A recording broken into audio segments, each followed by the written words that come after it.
Meus amados irmãos e meus amigos, você que me ouve, quero compartilhar com vocês um testemunho, uma experiência real e sobrenatural que aconteceu comigo no dia 21 de abril deste ano de 2024. Mas antes de tudo, quero convidar você, se ainda não é inscrito no canal, se inscreva, dê o like, compartilhe e ative o sininho para sempre estar acompanhando e recebendo os novos vídeos que estaremos postando para levar a palavra de Deus. Irmãos, antes de tudo, eu quero deixar uma palavra que se encontra no livro de Isaías 66, do verso 24, uma passagem muito forte que o Senhor me deu quando eu voltara desta revelação e também dessa experiência sobrenatural. Isaías 66, 24 diz que todos aqueles que pecaram contra Deus irão para um lugar aonde o fogo não se apaga e o verme nunca morre. Meu irmão, antes de tudo eu digo, o inferno é real, existe, não queira ir para lá. Todos os dias precisamos nos arrepender, precisamos nos curar, precisamos nos voltar para o Pai, que sempre está de braços abertos a nos esperar. No dia 21 de abril, na madrugada de domingo para segunda-feira, nesses dias eu estava buscando a presença do Senhor, eu estava meditando na palavra de Deus, quando o Senhor me deu essa palavra, quando o Senhor me deu esta revelação. Diante de mim, na madrugada, eu vi algumas pessoas ao meu redor. Estavam todos em grupinhos, conversando, reunidos. E essas pessoas são pessoas próximas, são pessoas do meu dia a dia. E quando eu vi essas pessoas, elas vinham e me davam uma triste notícia. Notícia de que uma pessoa bem próxima de mim, do meu convívio, acabara de falecer. E eu ficava me perguntando como isso aconteceu, o porquê. Eu não entendia, eu ficava extasiada, parecia que não era real, eu não queria acreditar que isso acabara de acontecer. Mas enquanto, meus irmãos, eu me perguntava e me questionava o quantas vezes, como isso poderia ter acontecido, eu via diante de mim um elevador. Esse elevador era bem estreito e parecia que eu estava em uma sala escura que eu só conseguia ver a porta do elevador. E quando a porta se abria, eu entrava como se algo tivesse me dominando, me guiando a entrar naquele lugar. E ao entrar, comecei a descer por um túnel que parecia que não tinha fim. O impressionante, meus irmãos, é que andava na velocidade da luz e andava muito rápido mesmo, só que parecia que nunca eu ia chegar. Mas ao chegar, quando a porta do elevador se abriu, eu me deparei com um lugar que era chamado abismo e eu sabia dentro de mim que eu estava num lugar que não tinha saída e não tinha esperança, as profundezas do inferno. Meus irmãos, o abismo quer dizer que é um poço sem fim, um poço sem saída. Não tinha esperança naquele lugar. Era um lugar totalmente escuro, não tinha nenhuma luz, mas eu conseguia ver que dentro daquele poço, daquele abismo, havia milhões de almas jogadas ali dentro, presas por uma lama grossa, uma lama cinzenta, e as paredes daquele lugar eram rachosas, eram como cavernas, como madeiras velhas, e ao redor, bem na beirada desse abismo, havia vários demônios que jogavam aquelas pessoas para dentro do abismo. Elas tentavam sair dali, elas clamavam por socorro, pediam mais uma oportunidade e eles zombavam dela, eles riam da cara delas naquele lugar, pois sabia que não havia mais saída. E quando eu olhava para cima, ao olhar para cima, eu queria ver se eu encontrava uma saída, mas eu sabia que não tinha. Eu olhava aquelas nuvens negras que relampeavam como trovão, com raios muito fortes, e quando eu olhava na velocidade da luz, meus irmãos, caía milhares e milhares de almas no inferno, naquele abismo. Eram jogadas como gotas de chuva. Quando você vê aqueles milhões e milhões de pingos, o impressionante que no sobrenatural de Deus você não entende, mas algo dentro de você vai discernindo e vai guiando e vai falando: tudo o que é para você compreender. E eu ficava muito triste porque eu via aquela pessoa muito próxima de mim que acabara de falecer, chegando no inferno. E essa pessoa era jogada naquela lama e ficava preso até a cintura e não conseguia sair daquele lugar. E essa pessoa me via, olhava para mim com um olhar triste, angustiante, pedindo por socorro, querendo sair daquele lugar. Mas um detalhe, irmãos, muito importante é que essa pessoa está viva, essa pessoa não está morta, mas o Senhor me deu o discernimento que muitas das vezes tem pessoas que estão vivas fisicamente, mas estão mortas espiritualmente, estão longe da presença de Deus, não meditam na sua palavra. E Jesus diz para que a gente possa se arrepender, porque Ele está voltando para arrebatar a sua noiva.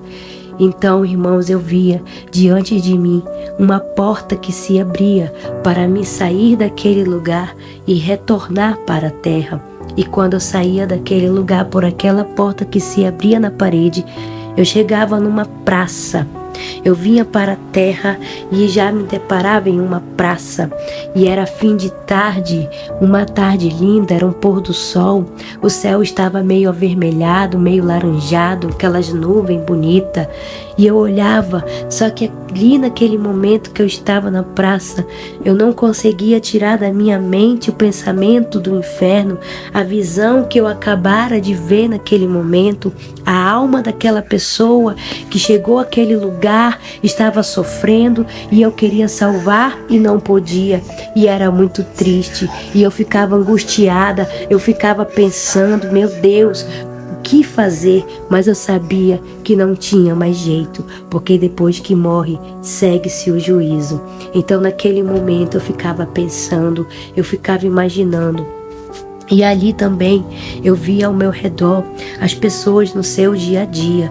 As pessoas estavam ali, algumas chegando da escola, outras saindo da faculdade, casais de namorados sentados na beira da praça ali, convivendo ali o seu dia a dia, a realidade.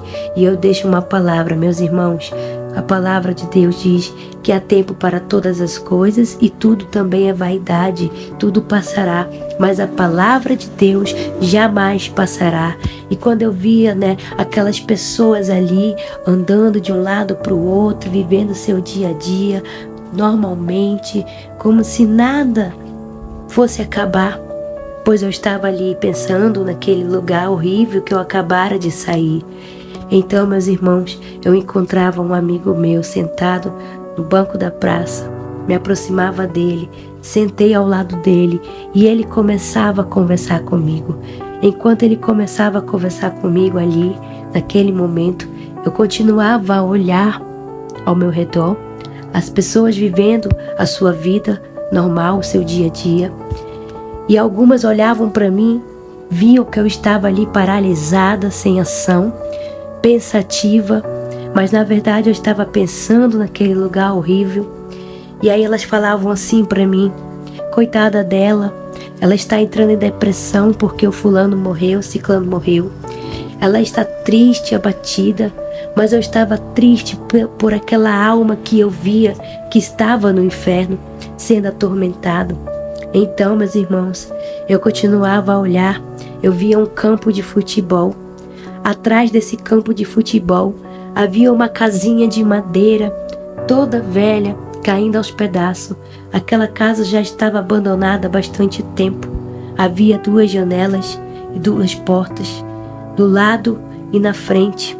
E ali eu via uma jovem senhora, uma jovem recém-casada, que ali naquele momento eu olhava e via aquela jovem em uma cena muito delicada, ali na cena de adultério, pois aquela jovem estava no envolvimento com outro rapaz. E quando eu vi aquela cena dela, naquela casa aonde passava mendigos, dependentes químicos, moradores de rua, eu olhava para aquela cena e eu me perguntava: meu Deus, por que isso está acontecendo? Por que eu estou vendo essa pessoa nesta situação? Algo o Senhor quer mostrar, quer falar. e eu tentava me aproximar daquela irmã que estava ali naquele local. Quando ela me via, ela ficava toda constrangida. E eu tenho certeza que aquela irmã ficava se perguntando ou pensando: será que ela me viu com ele? Porque ela sabe que eu conheço ela há muito tempo, sei da caminhada dela, né, do compromisso dela no casamento, e de repente a vejo com uma outra pessoa e ela ficou toda constrangida. Foi quando, meus irmãos, mais à frente, novamente, eu olhei e vi o elevador novamente, e aquela porta se abriu, e eu entrei naquele elevador. E quando eu entrava naquele elevador, descia novamente na velocidade da luz, e eu chegava naquele lugar novamente. E para mim era desesperador, era assustador ver aquela cena, aquelas pessoas sendo torturadas e não podiam fazer nada. E eu via aquela alma lá pedindo por socorro, que me suplicava por ajuda. E então, meus irmãos, eu via uma outra mulher, e essa mulher, eu não sei definir como, que eu sabia que era uma mulher, pois ela estava careca, estava cheia de vermes, estava ali aos gritos, querendo sair daquele lugar. Quando essa pessoa me via, ela puxava-me pelo pé para segurar em mim, para sair junto comigo daquele lugar, pois ela sabia que eu sairia dali. Foi quando aquela porta novamente se abria na parede para que eu retornasse à terra, e ela continuava a me puxar pelos pés para que eu pudesse salvar. Mas aí, aquela outra alma que me conhecia e que estava lá me ajudava, pois ele puxava ela pelo braço para dentro daquele abismo. Foi quando ela me soltou e eu consegui voltar novamente para a terra. Na verdade, meus irmãos, eu não sabia que lugar era aquele, porque quando eu passava pela porta, eu estava em uma sala isolada, uma sala fria, e eu via um telão diante de mim. E eu olhava para a direita, eu olhava para a esquerda, e eu via pessoas próximas de mim ali. Só que eu olhava para o telão e eu via que Deus estava falando comigo naquele lugar. Eu via letras, frases naquele momento no telão. Frases que eu não conseguia entender, eu não conseguia interpretar. E quando eu via, parecia que estava escrito em hebraicos. Por isso eu começava a dizer e eu começava a falar: Senhor, eu não estou entendendo o que o Senhor está querendo me dizer, o que o Senhor está querendo me passar, falar para mim. E naquele momento que eu olhava, eu sentia a presença de Deus naquele lugar. Os meus ouvidos foram abertos e nitidamente, meus irmãos, eu pude ouvir a voz de Deus falar comigo. Foi uma experiência inefável e sobrenatural ouvir a voz de Deus como uma voz de trovão, uma voz de autoridade. E Ele falava para mim assim: eu vou te usar. Ele afirmava: eu vou te usar. Eu quero te usar. Ele falava para mim e ele repetia as frases 2 vezes: eu quero te usar e eu vou te usar. E logo após que ele falava isso, eu sentia tão forte a sua presença, e ele completava dizendo: diga para eles que eu estou dando mais uma chance. Diga para eles que eu estou dando mais uma chance. E ali eu me estremecia na unção e na presença de Deus para dizer: arrependam-se, faça um conserto, volte para Deus, porque Jesus te ama. Jesus está voltando para arrebatar a igreja. Meus irmãos, esse testemunho é real, foi sobrenatural, e eu tenho certeza que Deus, assim como falou comigo, também está falando com você para um novo tempo. Arrependa-se, o inferno é real. Aceite a Jesus, pois Ele é o único caminho, a verdade e a vida e a solução, e não há outro. Ele é o único caminho. Jesus te ama, te espera de braços abertos. Se você está afastado, afastada, volte para o Pai. porque Ele te ama e te aceita e Ele te chama em nome do Senhor Jesus. Que você possa compartilhar esse testemunho, que você possa abrir o seu coração e deixar Deus trabalhar. E Ele vai te honrar, porque lá em Isaías 66, do verso 24, Ele fala que todos que pecaram contra Ele irão para um lugar aonde o fogo não se apaga e o verme nunca morre. Amém. Creia nessa palavra, não duvide, arrependa-se e volte para Jesus.